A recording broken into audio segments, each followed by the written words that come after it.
Good morning प्यारे दोस्तों।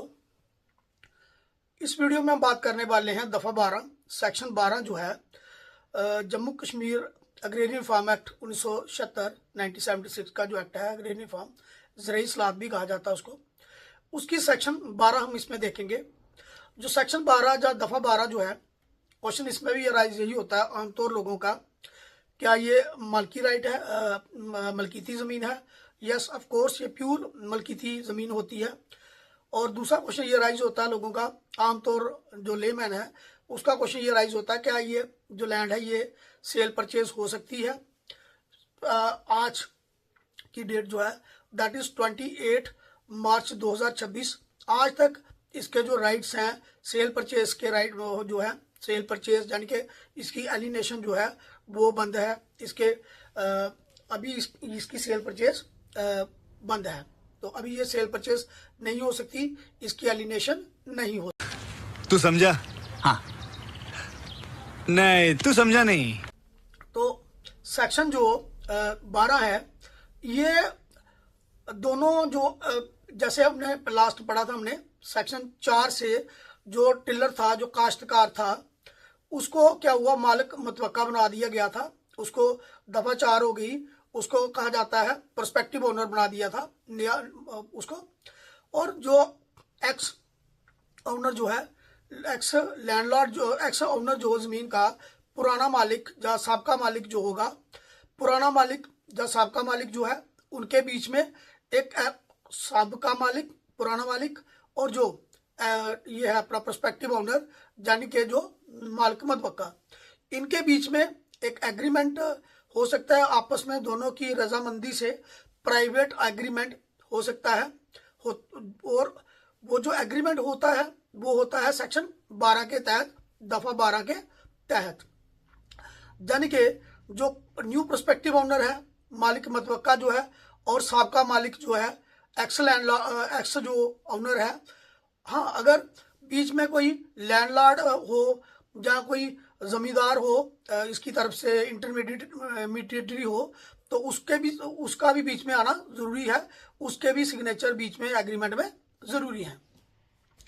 तो एक्स ओनर और जो न्यू प्रोस्पेक्टिव ओनर है मालिक मुतवक्का, साबका मालिक और मालिक मुतवक्का, पहले वाला मालिक और नया वाला मालिक, और अगर बीच में कोई लैंडलॉर्ड है वो उसके भी साइन होंगे। इन पार्टीज के साइन के साथ जो एग्रीमेंट होता है उसको कहा जाता है प्राइवेट एग्रीमेंट अंडर सेक्शन 12। बाइमी मायदा भी कहा जाता है इसको, बाइमी मायदा। तो दो पार्टीज के बीच में जो एग्रीमेंट जो होता है ये सेक्शन 12 के तहत होता है। तो ठीक है, तो दोनों के बीच में एग्रीमेंट सेक्शन 12 से होता है, इसको कहा जाता है private agreement between x owner and new prospective owner.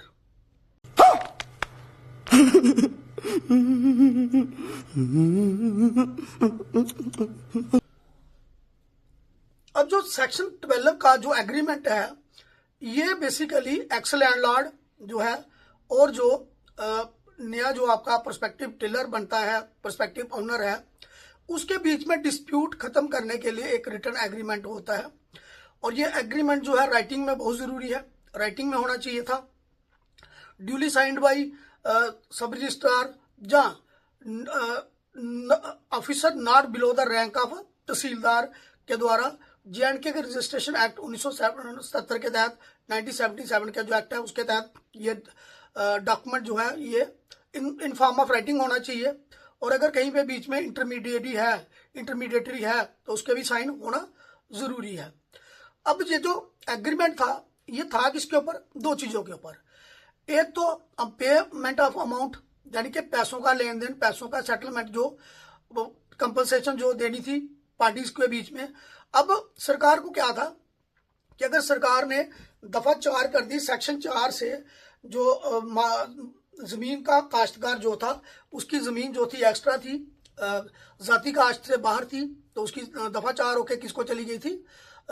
उसको जो उसका मुजारिया था तो टीनन जो था उसको प्रोस्पेक्टिव ओनर बनाया था। अब सरकार को क्या करना था, उसको क्या देनी थी? उसका कंपनसेशन देना था। किसको? एक्स ओनर को, पुराना जो ओनर था साबका मालिक। और जो ये प्रोस्पेक्टिव ओनर था इसको क्या जमा करनी थी? लेवी जमा करनी थी। किसको देनी थी? सरकार को। वो जो लेवी थी वो सरकार ने किसको देनी थी, आगे ऑनर को देनी थी।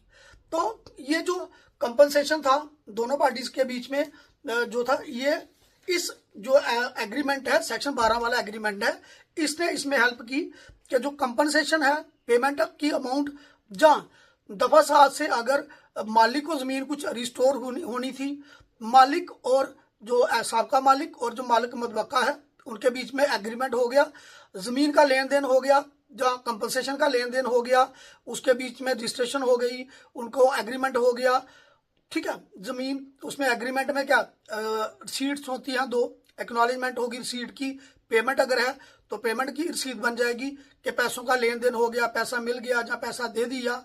और अगर ज़मीन की बात है तो उसमें ये लिखा जाएगा कि इसको इतनी ज़मीन मिल गई, इसने इतनी ज़मीन रिस्टोर कर ली, पोजेशन मिल गया, या दूसरे को काश्तकार को इतनी ज़मीन मिल गई, ठीक। तो ये चीज़ें इन दोनों के बीच में, इन चीज़ों के ऊपर एग्रीमेंट था। जो मुआवजा था, कंपनसेशन सॉरी, जो मिलना था मालिक को, उसके ऊपर जहाँ मालिक को ज़मीन मिलनी थी वापस, जहाँ प्रोस्पेक्टिव ओनर को ज़मीन देनी थी, इनके बीच का एग्रीमेंट जो है रिटर्न एग्रीमेंट सेक्शन 12 में होता है, ज़मीन, ठीक है। और उसकी जो रसीट्स होती हैं, रसीदें बनती है पेमेंट की, जहाँ उसका डॉक्यूमेंट का जो उसकी ज़मीन का लेन देन है कि इतनी ज़मीन इसको मिल गई, इतनी ज़मीन मतलब एक्स ओनर को रिज्यूम होगी, और इतनी ज़मीन जो है किसको दे दी, इसको काश्तकार को दे दी, यानी कि प्रोस्पेक्टिव ओनर को दे दी, जिसको सेक्शन 8 होनी है, ठीक। जो ये अपना है प्रोस्पेक्टिव ओनर, उसको सेक्शन 8 से मालकी राइट मिलेंगे। और जो मोटे तौर से अगर हम देखें तो सेक्शन जो 12 है, इसका फायदा ये है कि अब सरकार ने कोई कंपनसेशन नहीं देना है किसको, साबका मालिक को, एक्स ओनर को, और जो ये है टिलर है जो प्रोस्पेक्टिव ओनर है, अब इसने कोई लेवी सरकार को नहीं देनी है।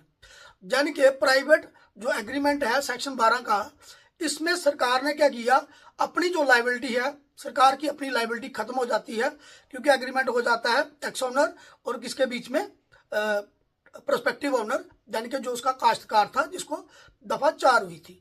दफा 4 वाले को, ओनर को, प्रोस्पेक्टिव ओनर को दफा 8 से मलकियती राइट मिल जाएंगे, और जो रिजम्पशन होगी के बाद मतलब यहाँ पे एग्रीमेंट होगा, मतलब सेक्शन 7 से रिजम्पशन होगी, एग्रीमेंट यहाँ पे होगा, तो उसको सेक्शन 12 के साथ क्या होगा, मालकी राइट मिल जाएंगे, ठीक है।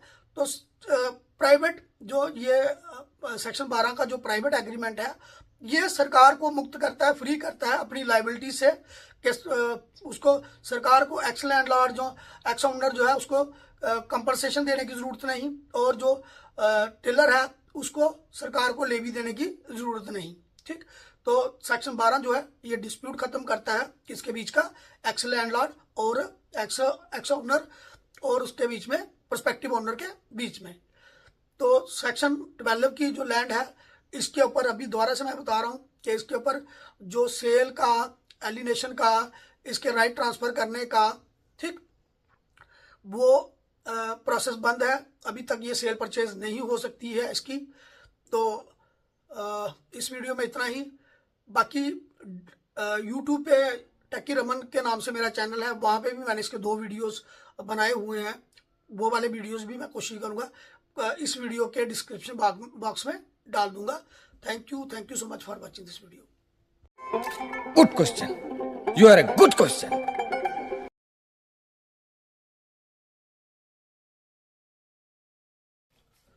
मोटे तौर से अगर हम देखें तो सेक्शन जो 12 है, इसका फायदा ये है कि अब सरकार ने कोई कंपनसेशन नहीं देना है किसको, साबका मालिक को, एक्स ओनर को, और जो ये है टिलर है जो प्रोस्पेक्टिव ओनर है, अब इसने कोई लेवी सरकार को नहीं देनी है। यानी कि प्राइवेट जो एग्रीमेंट है सेक्शन 12 का, इसमें सरकार ने क्या किया, अपनी जो लाइबिलिटी है, सरकार की अपनी लाइबिलिटी खत्म हो जाती है, क्योंकि एग्रीमेंट हो जाता है एक्स ओनर और किसके बीच में, प्रोस्पेक्टिव ओनर, यानी कि जो उसका काश्तकार था, जिसको दफा 4 हुई थी। दफा 4 वाले को, ओनर को, प्रोस्पेक्टिव ओनर को दफा 8 से मलकियती राइट मिल जाएंगे, और जो रिजम्पशन होगी के बाद मतलब यहाँ पे एग्रीमेंट होगा, मतलब सेक्शन 7 से रिजम्पशन होगी, एग्रीमेंट यहाँ पे होगा, तो उसको सेक्शन 12 के साथ क्या होगा, मालकी राइट मिल जाएंगे, ठीक है। तो प्राइवेट जो ये सेक्शन 12 का जो प्राइवेट एग्रीमेंट है, ये सरकार को मुक्त करता है, फ्री करता है अपनी लाइबिलिटी से कि उसको सरकार को एक्स लैंडलॉर्ड जो एक्स ओनर जो है उसको कंपनसेशन देने की जरूरत नहीं, और जो टिलर है उसको सरकार को लेवी देने की जरूरत नहीं। ठीक, तो सेक्शन 12 जो है ये डिस्प्यूट खत्म करता है किसके बीच का, एक्स लैंडलॉर्ड और एक्स ओनर और उसके बीच में प्रोस्पेक्टिव ओनर के बीच में। तो सेक्शन 12 की जो लैंड है इसके ऊपर अभी दोबारा से मैं बता रहा हूँ कि इसके ऊपर जो सेल का, एलिनेशन का, इसके राइट ट्रांसफर करने का, ठीक, वो प्रोसेस बंद है। अभी तक ये सेल परचेज नहीं हो सकती है इसकी। तो इस वीडियो में इतना ही। बाकी यूट्यूब पे टेकी रमन के नाम से मेरा चैनल है, वहाँ पे भी मैंने इसके 2 वीडियोस बनाए हुए हैं। वो वाले वीडियोस भी मैं कोशिश करूँगा इस वीडियो के डिस्क्रिप्शन बॉक्स में डाल दूंगा। Thank you so much for watching this video.